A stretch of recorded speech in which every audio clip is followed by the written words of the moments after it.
अस्सलाम वालेकुम, welcome to our channel name Urdu by Adeel. मैं हूं आपका दोस्त अदील और आज की इस वीडियो में बात करते हैं नूरा नाम के बारे में। जानते हैं कि इस नाम का मतलब क्या होता है, नूरा नाम वाली लड़कियां कैसी होती हैं। तो आइए आपको इस वीडियो में बताते हैं, तो प्लीज़ आप वीडियो को फुल देखिएगा, वीडियो को मिस मत कीजिएगा। नाम है नूरा। इस नाम के मतलब होता है यानी मैनी होता है रोशन मशाल के होते हैं। अगर हम बात करें नूरा नाम के तख्लीक ज़बान की, तो नूरा एक अंग्रेज़ी ज़बान का नाम है। नूरा जिन्स लड़की होती है और नूरा नाम का मज़ाहिब मुस्लिम और ईसाई दोनों मज़ाहिब से ये नाम तल्लुक़ रखता है।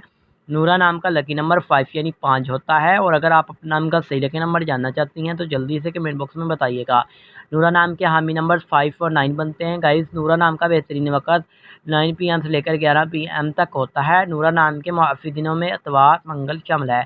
अगर बात करें कि नूरा नाम वाली लड़कियां कैसी होती हैं, तो गाइस आप हालात का मुकाबला करना चाहती हैं, चाहे जितने भी लोग आपके मुखालिफ हों, आप अपनी बात पर कायम रहना चाहती हैं। अगर बात की जाए नूरा नाम के हाकिम सियारे की, तो सियारे में प्लूटो भी शामिल होती है। और नूरा नाम की मुआफ़ी धातों में तांबा भी शामिल होता है। और नूरा नाम के लकी कलर में सुर्ख, जिंगनमा, हल्का सब्ज़ रंग शामिल होता है। और अगर बात करें नूरा नाम के मुआफ़िक पत्थरों में, तो गर्द, आंसुमा पत्थर, फिरोज़ी पत्थर शामिल होता है। उम्मीद करते हैं कि आज वीडियो आपको ज़रूर पसंद आई होगी। तो थैंक्स फॉर